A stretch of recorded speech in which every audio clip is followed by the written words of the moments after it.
सुरुवातीची बातमी चाकणकरांच्या अनामिकेनंतर आता तटकरेंचा अंगठाही वादात आलाय। चाकणकर या अनामिका कापून त्यातल्या रक्तानं तंत्रमंत्र करत असल्याचा आरोप या आधीच झालाय। मात्र त्यानंतर तटकरेंचे समोर आलेले काही फोटो यावरूनही आरोप प्रत्यारोप सुरू झालेत। पाहूया। कुणी तर्जनी कापते, कुणी अंगठा कापते। तटकरे साहेब, त्या जखमेचं रहस्य महाराष्ट्राला जरा कळू द्या ना। भोंदू खरातचा पर्दाफाश झाल्यानंतर महाराष्ट्राच्या राजकारणात वादळ आलंय। या साऱ्यावरून तटकरे आणि चाकणकरांच्या बोटांवरच्या जखमांना जोडलं जातं। सप्टेंबर ते जानेवारी पर्यंत ही चाकणकरांच्या हाताला जखम होती। अशाच पद्धतीची जखम अजून एका व्यक्तीला होती, पण त्याचे फोटो अजून आले नाहीत, तेही फोटो निघाले। आपल्या अंगठ्याला कशाची जखम झाली होती? आपण अशोक खरातच्या नादी लागला होतात का? चाकणकरांनी अनामिका कापून तंत्रमंत्र केलं काय अशी शंका अंधारेंनी वर्तवली आणि हे सारं सोमवती अमावस्येला झाल्याचाही दावा करण्यात आला। त्यानंतर बोटाला बँडेज लावलेला फोटो हा 2 तारखेचा नसून 12 सप्टेंबरचा असल्याचं उत्तर चाकणकरांनी दिलं। त्यांनी सांगितलं की ताई, हे विशिष्ट वेळेला करतात। कधी करतात? हे सोमवती अमावस्येला करतात। हे सोमवती, आम्हाला इतकं काही त्याच्यातलं नॉलेज माहित नव्हतं। आणि मग एक फोटो एका माऊलीने पाठवला, याचा स्क्रीनशॉट बघा, याच्यात तारीख आहे खाली 12 सप्टेंबर 2024। फोटो जर नीट, मी आपल्या सगळ्यांना याची सॉफ्ट कॉपी देईन। इथे एक मोठं बँडेज दिसतंय, चाकणकरांच्या अनामिकेला एक मोठं बँडेज आहे। मी याच्या अलीकडचा पण एक फोटो आहे 9 सप्टेंबरचा। 9 सप्टेंबरला त्या एका कार्यक्रमात बोलताना दिसतात आणि या सगळ्यांच्या तारखा आहेत। हे बघा, इथे सुद्धा बँडेज आहे। हा 9 सप्टेंबरचा फोटो आहे, हा 12 सप्टेंबरचा फोटो आहे। मला कळेना की हा सप्टेंबरचा दिवस कसा आहे। आणि मग हे सगळं शोधल्यानंतर लक्षात आलं की 2 सप्टेंबर 2024ला सोमवती अमावस्या होती। काही जणांनी पत्रकार परिषद घेऊन सातत्याने चुकीच्या बातम्या पसरवण्याचा प्रयत्न केला। कुणीतरी त्यांच्या आजच्या बातमीत दाखवलं 2 सप्टेंबरचा फोटो आहे। खरं हा माझा फोटो, हा फोटो आहे 12 सप्टेंबरचा। ह्याच्यावरची 1 तारीख पुढची खोडली आणि 2 सप्टेंबर दाखवलं आणि काहीतरी त्या दिवशी अमावस्या पौर्णिमा काहीतरी आहे असं चुकीचं दाखवलं। माझ्या आजही अकाउंटवर गेलात तर हे फोटो आहे असे आहेत, ते 2 सप्टेंबरचे नाहीत, ते 12 सप्टेंबरचे आहेत। दुसरी गोष्ट, 2 सप्टेंबरला आदरणीय अजितदादांच्या दौऱ्यात आम्ही होतो, हा माझा 2 सप्टेंबरचा फोटो आहे। 2 सप्टेंबरला हा फोटो झाल्यानंतर कुठेही माझ्या हाताला जखम नाही। कुठला दिवस होता, काय होता विधी तो माहीत नाही। आणि हा 6 सप्टेंबरचा आहे, कोणतीही हाताला जखम नाही। कायद्याच्या चौकटीतून ह्या सगळ्यांना आम्ही नोटिसा पाठवूच। अशाच प्रकारे बोटाला बँडेज असल्याचे फोटो तटकरेंचेही व्हायरल झाले। भोंदू बाबाच्या नादी लागून कुणी तर्जनी कापतंय तर कुणी अंगठा कापतंय अशी टीका करत तटकरेंच्या बोटाचं रहस्य समोर यावं असं आवाहन राष्ट्रवादीच्या विकास लवांडेंनी केलं। सुनील तटकरे साहेबांना माझी नम्र विनंती आहे, एप्रिल 2024 मध्ये आपल्या अंगठ्याला कशाची जखम झाली होती? चिकटपट्टी का लावलेली आहे? आपण अशोक खरातच्या नादी लागला होतात का? कुणी तर्जनी कापते, कुणी अंगठा कापते। तटकरे साहेब, त्या जखमेचं रहस्य महाराष्ट्राला जरा कळू द्या ना। गाडीत परत बसत असताना मी गाडीचा दरवाजा लावला आणि त्यांच्या अंगठ्याला ती दुखापत झाली। 6-7 टाके त्या अंगठ्याला त्यावेळेला पडले आणि त्यावेळेला ते शिवसेनेचे उमेदवार अनंत गीते यांचा प्रचार करत होते, हे देखील त्यांनी त्यांच्या व्हिडिओमध्ये स्पष्ट केले। त्यामुळे विकास लवांडे, आपण प्रांताध्यक्ष खासदार सुनील तटकरे साहेबांची माफी मागावी, अन्यथा कायदेशीर कारवाई तुमच्यावर केली जाईल। आणि जर आपण ठाण्यात आलात तर योग्य समज राष्ट्रवादीचे कार्यकर्ते आम्ही तुम्हाला देऊ। तुमची लायकी किती आहे हे आम्हाला माहिती आहे। खरं तर अनंत परांजपे यांना मी जाहीरपणे प्रश्न विचारलाय की तुमच्या कपाळावर पूर्वीपासून एक मोठा टिळा असायचा, आता उभे 3 टिळे लावलेत, ते कोणत्या बाबाचे आहेत? पहिला टिळा कोणत्या बाबाचा आहे? दुसरे आता उभे 3 टिळे लावलेत, ते कोणत्या बाबाचे आहेत? हातातले गंडेदोरे कोणत्या बाबाचे आहेत? जरा त्याचं स्पष्टीकरण करता का? कारण तुमच्या कपाळावर आता जागाच राहिली नाही। तुम्ही गंडेदोरे बांधता, बुवाबाबांच्या नादी लागता, अशोक खरातच्या फाईलमध्ये तुमची नावं दडली आहेत का? तुम्ही का अस्वस्थ झालाय? अनंत परांजपे, तुम्ही मी विचारलेल्या प्रश्नांची उत्तरं द्यायला पाहिजेत। तटकरेंचा अंगठा आणि चाकणकरांच्या तर्जनीवरच्या बँडेजवरून काय आरोप होत आहेत तेही समजून घेऊयात.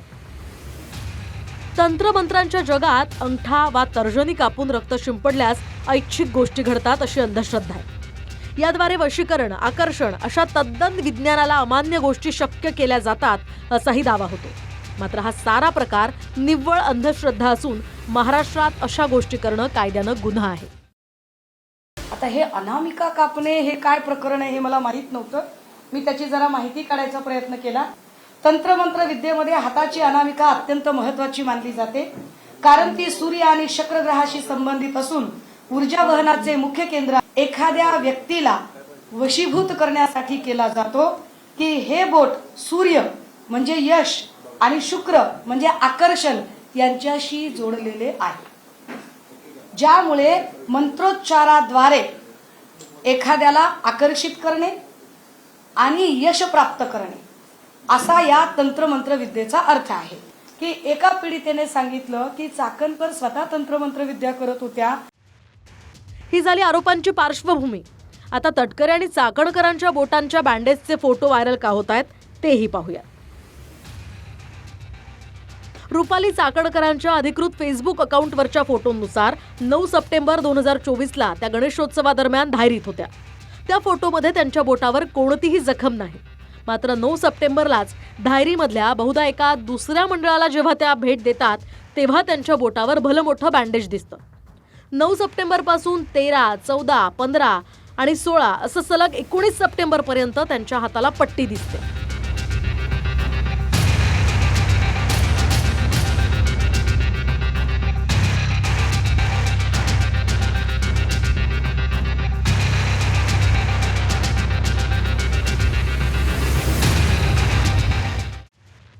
तर 19 सप्टेंबर नंतर जवळपास 1.25 महिने म्हणजे 22 नोव्हेंबर पर्यंत चाकणकरांनी जे फोटो अपलोड केलेत त्यात बोटांवर कोणतीही पट्टी दिसत नाही.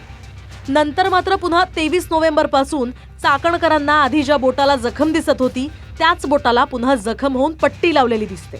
त्यानंतर 23, 24, 25 नोव्हेंबर ते साधारणतः तब्बल 27 डिसेंबर पर्यंत चाकणकरांच्या फेसबुकवरच्या फोटोंवर बोटाला पट्टी आहे. तर सुनील तटकरेंच्या इन्स्टा प्रोफाईलवर 8 एप्रिल 2024च्या फोटोमध्ये अंगठ्याला भलं मोठं बँडेज आहे. पुढे 8, 9 आणि 10 असे सलग 1 मे अर्थात महाराष्ट्र दिनापर्यंत तटकरेंच्या फोटोंमधल्या बोटांवर बँडेज वा पट्टी दिसते. थोडक्यात बोटाची जखम आणि पट्टीचं रहस्य काय यावरून जे आरोप प्रत्यारोप होत आहेत ते बँडेज चाकणकरांच्या बोटावर 9 सप्टेंबर ते 19 सप्टेंबर असं 10 दिवस होतं. त्यानंतर पुन्हा त्याच बोटाला 23 नोव्हेंबर पासून ते 27 डिसेंबर पर्यंत म्हणजेच जवळपास 1 महिन्याहून अधिक काळ आधी बँडेज आणि नंतर पट्टी लावलेली दिसते. तटकरेंच्या प्रोफाईलवर 8 एप्रिल पासून अंगठ्याला बँडेज दिसतं आणि ते 1 मे पर्यंत म्हणजेच जवळपास 23 दिवस राहतं. ही जखम किती दिवस होती म्हणजे जखम किती मोठी असू शकते बघा. याच्यात तारखा आहेत, कारण हे स्क्रीनशॉट सकट आहे. याच्यातल्या जर तारखा बघितल्या तर साधारणतः 20 डिसेंबरचा पुन्हा फोटो आहे. मग जखम छोटी छोटी झाली. हे बघा इथे बँडेज आहे, याच्या मी सॉफ्ट कॉपी देईन आपल्याला. त्याच्यानंतर 28 डिसेंबरला जखम अजून छोटी झाली. सप्टेंबर ते जानेवारी पर्यंत ही चाकणकरांच्या हाताला जखम होती. याच बोटांच्या जखमांचं रहस्य काय यावरून विविध आरोप होत आहेत. गाडीच्या दारात अडकून ही जखम झाल्याचं तटकरेंनी स्पष्ट केलंय. मात्र चाकणकरांना एकाच बोटाला 1.5 महिन्यांच्या अंतरानं 2 वेळा कशाची जखम झाली याची माहिती अद्याप मिळालेली नाही. हा जो बलात्कारी माणूस आहे हा जादूटोणा, जादूच्या पूजा, अघोरी पूजा ह्या करायचा आणि त्याच्याबरोबर आमच्या महिला आयोगाच्या अध्यक्ष म्हणून जोडल्या गेल्या होत्या. त्याच्यानंतर आम्हाला लगेच काही फोटो येतात की एक अघोरी प्रकारामध्ये अघोरी पूजा असते की ज्याच्यावर लिंबांवर, बाहुलींवर अनामिका कापून रक्त सोडल्या जातं आणि त्याच्यामध्ये तुम्ही काही मागता. तर अशा ज्या गोष्टी होत्या तर त्याचे फोटो आले की राष्ट्रवादी काँग्रेसचे अध्यक्ष सुनील भाऊ तटकरे आणि महिला आयोगाच्या अध्यक्षा रुपाली चाकणकर या दोघांच्या तर्जनी ज्या होत्या त्या कापलेल्या होत्या. कोणत्या तारखेला बोटं कापली होती आणि काय झालं होतं, पण दोघांची बोटं कापलेली, त्याला बँडेज बांधलेलं असं होतं. की महिला आयोग कशासाठी आहे? जादूटोणा का सेक्स स्कॅम? कशासाठी आहे? आणि आता ह्या सगळ्या गोष्टी उघड झाल्यावर ती व्यक्ती म्हणते मला नाही माहिती तो बाबा कसा होता. असा कसा माहिती नव्हता? 2000 तुमची 15 पासूनची ओळख, 10-12 वर्ष तुम्ही घरी येताय जाताय तिथे राहताय आणि तुम्हाला मला नाही माहिती तो असे अघोरी विद्याचे प्रकार करतोय. मी नाही त्यातली कडी लावातली. Bureau report TV9 Marathi.